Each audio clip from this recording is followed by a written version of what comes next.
Ini sekarang lebih ke motivasi nih tadi.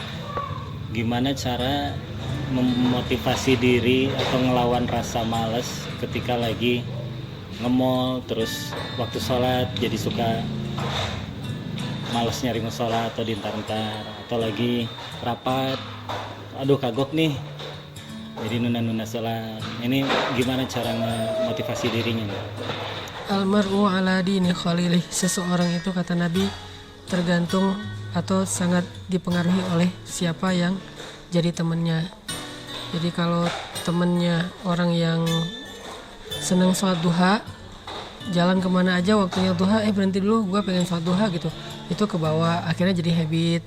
Kalau temennya seneng tilawah, kayak aku jalan sama Buni ya, Buni itu kalau jalan di pesawat atau di mana tuh dia tilawah terus, dan itu jadi bikin aku kayak ngerasa malu gitu kan. Oh, kok dia aja tilawah, kok saya yang katanya ustadz kok malah tidur di pesawat gitu kan. Akhirnya ya tidur. Minimal muncul rasa malu dulu, terus besok-besok kayak diperbaiki pelan-pelan gitu. Dan itu memang benar sih kata Nabi, kita tuh gampang dipengaruhi, terutama oleh orang-orang yang kita kagumi, orang-orang yang mungkin kita masih respect sama dia, atau orang yang kita dekat sama dia, itu kita bisa dipengaruhi. Kayak selera makan aja bisa dipengaruhi loh. Dulu pas aku awal-awal ke Bandung, aku nggak suka makan makanan yang ada lalap-lalapnya kayak sayur-sayuran gitu, karena orang Aceh kan makannya santan, daging gitu kan. Makan sayur mentah tuh jarang. Nah, karena di sini teman-teman rata-rata makannya kayak gitu, terus keluarga juga makannya kayak gitu, akhirnya jadi biasa aja dan bisa menikmati. Terus dulu mungkin senengnya yang santan-santan, sekarang malah nggak seneng lagi yang santan-santan. Dulu senengnya yang aromanya rempah, sekarang malah kayak gitu-gitu udah jadi aduh enak ya gitu. Ini kan selera ini relatif ya, tergantung lingkungan. Nah, dalam masalah makan bisa kayak gitu, termasuk dalam masalah amal soleh. Jadi sederhana banget, cari sebanyak mungkin temen geng yang dia punya satu amal soleh yang kita nggak punya. Jangan cari orang yang soleh dalam segala hal, itu susah. Dia hafiz, dia ulama, dia mujahid, dia orang yang dermawan, dia apa. Susah nyari yang kayak gitu, karena yang kayak gitu tuh terkumpul hanya di sosok Rasulullah, sisanya di split ya, di share ke banyak orang.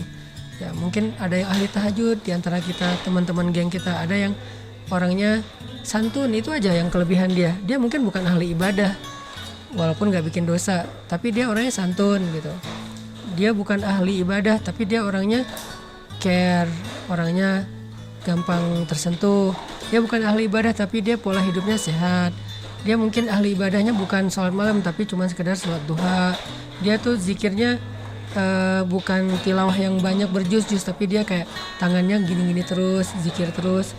Nah, orang-orang kayak gini kalau banyak yang jadi geng kita sedikit demi sedikit akan terpengaruhi oleh pola hidup mereka, dan itu akan membentuk habit. Kalau udah jadi habit kan ya nggak jadi paksaan lagi ya, dan nggak perlu diniatin serius-serius amat. Gua mau sholat duha, nggak perlu, udah habit aja. Asal waktu jam segitu duha weh, udah jadi lancar, santai gitu. Sama kayak teman kita yang seneng baca, kita jadi ikut. Yang seneng nonton apa, kita jadi kebawa. Ya kayak aku berteman sama Enong, dulu kan aku nggak kenal skateboard, tapi karena Enong seneng main skate, akhirnya aku jadi bukan terpaksa main skate, jadi ikut seneng gitu, kayak oh seru juga ya gitu. Ntar kalau aku kenal sama siapa lagi kayak gitu, seneng nongkrong ya, nongkrong. Jadi almar'u ala dini khalilih, itu benar banget, Nabi nggak mungkin salah. Seseorang itu dipengaruhi oleh siapa yang jadi temannya.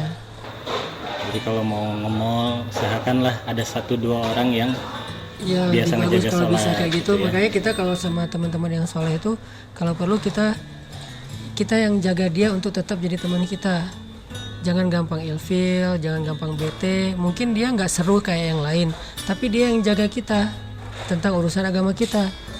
Jadi jangan berharap dia bikin kita happy, fun, seru, kayak renyah gitu. Kita udah punya banyak stok geng yang kayak gitu. Sekarang kita butuh seseorang yang bisa jaga kita, yang dia berteman dengan kita mungkin nggak bisa bikin kita happy, tapi bisa bikin kita aman. Aku nggak bilang selamat ya, minimal aman lah. nggak sampai macam-macam gitu, terus tetap sesuai dengan koridor. Dia yang jagain kita.